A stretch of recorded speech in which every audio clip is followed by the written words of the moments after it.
supply the water to lakhs of people from centralized water treatment plant. In that case, this particular method may not be feasible. Silver, it's very costly. So that means again we cannot go for silver treatment. So as I told, potassium permanganate, even though it can be used, but it will form stains on the clothes and it will cause the scales, brown scales on this particular vessels, and because of this we will not be going for this what is called as potassium permanganate treatment. So when the chlorine was discovered, so we started making use of chlorine. Firstly in the form of bleaching powder, then we started making use either in the liquid or gaseous form. So the application of chlorine to treat the water either in the liquid form or solid form or gaseous form, this addition of the chlorine compound to the water to achieve the disinfection, we call it as chlorination. So when we pass chlorine gas, so mainly we are going to get HOCl and HCl. Again HOCl breaks up into two, that is H plus and OCl minus because of ionization. So that means mainly the OCl ions will be very active. If the pH of the water is more than 10, so it will kill polio causing virus also. So OCl is considered to be little bit more effective to kill poliovirus in general. So it's very important that which material has to be used for disinfection. Different countries will be going for different materials or methods. Ozonization, passing the ozone through water, thereby O3. So we can achieve disinfection, but it is a little bit costlier. So that means we need to understand the economic aspect also. That's why in the earlier days we used to make use of bleaching powder as a disinfectant to disinfect the water, to kill the pathogenic microorganisms from the water. So here this particular chlorination can be achieved either at only one stage or multiple stages. If the chlorine is applied before sedimentation or before filtration process, we call it as pre-chlorination.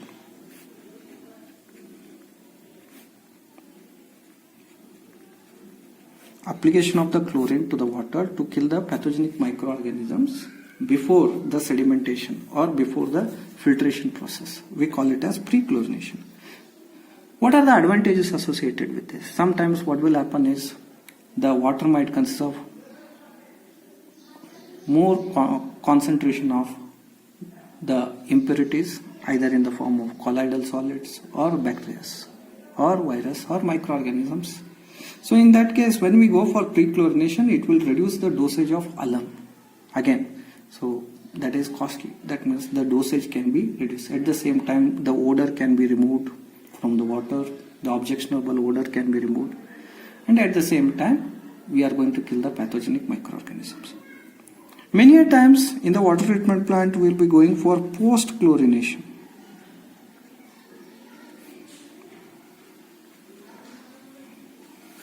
So what do you mean by post-chlorination? Post-chlorination is what? Application of the chlorine after the water is being filtered. That means application of the chlorine to the filtered water after the water is being passed through rapid sand filter or slow sand filter or pressure filter. So after that, if the chlorine is applied, it is called as post-chlorination. That means final treatment is called as the post-chlorination. So it's very important. Multiple chlorination.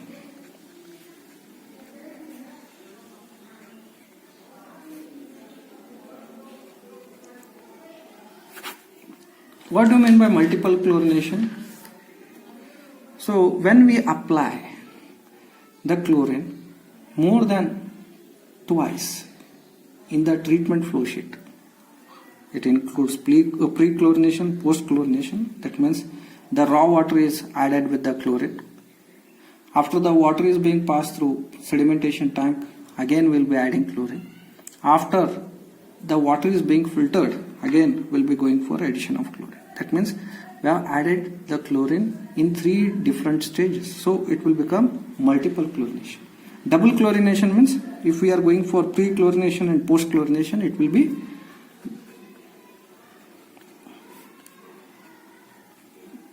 double chlorination. Next comes important aspect is chlorine demand.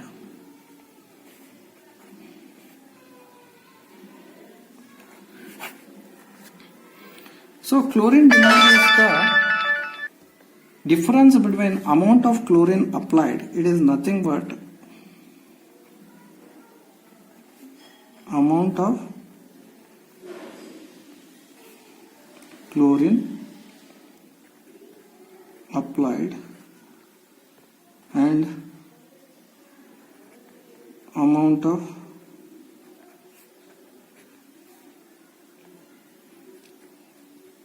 chlorine in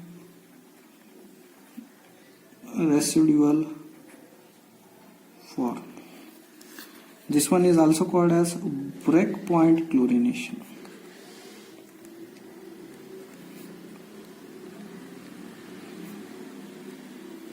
What is chlorination? Chlorination is a addition of chlorine to the water. Addition of the chlorine to the water to kill all the pathogenic microorganisms. So in that case, if we would like to kill all the pathogenic microorganism, how much amount of bleaching powder or chlorine needs to be applied to the water? So that has to be actually measured, or it should be determined. To determine that, we need to conduct what is called as a breakpoint chlorination test. So let us say I'll take a curve, dosage in mg per liter and residual chlorine.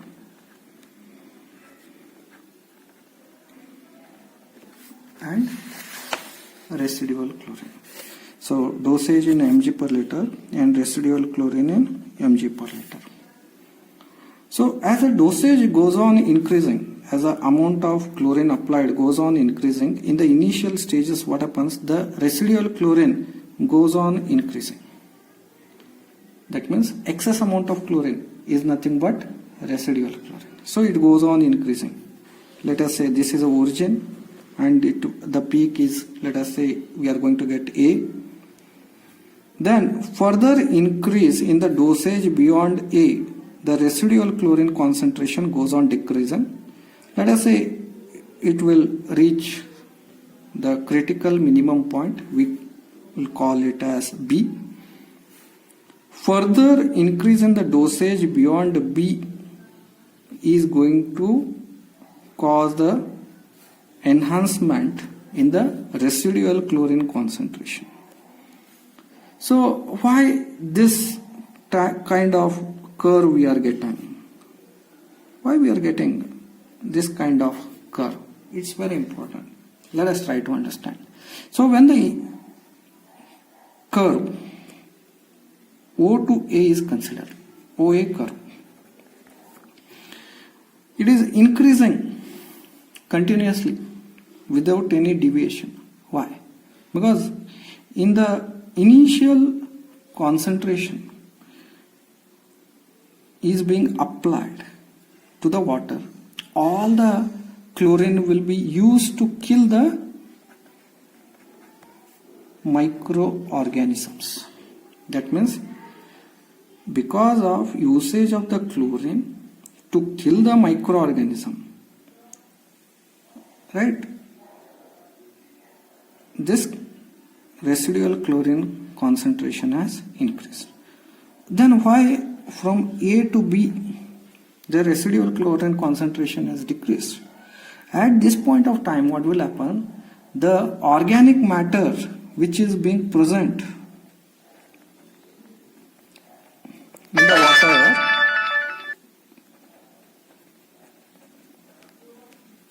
the organic matter which is being present will be oxidized. So because of this reason, what will happen?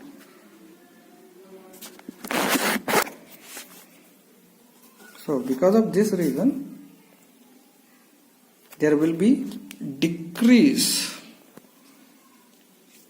in the concentration of residual chlorine. Then what will happen between B to C? Since the microorganisms present in the water have been killed, from A to B all the organic matter which is being present has been oxidized. So depends on the quantity of the chlorine applied. B to C, again there will be increase in the residual chlorine. That means there is no usage of the chlorine. That's why it is coming out in the form of residual. That means that's why here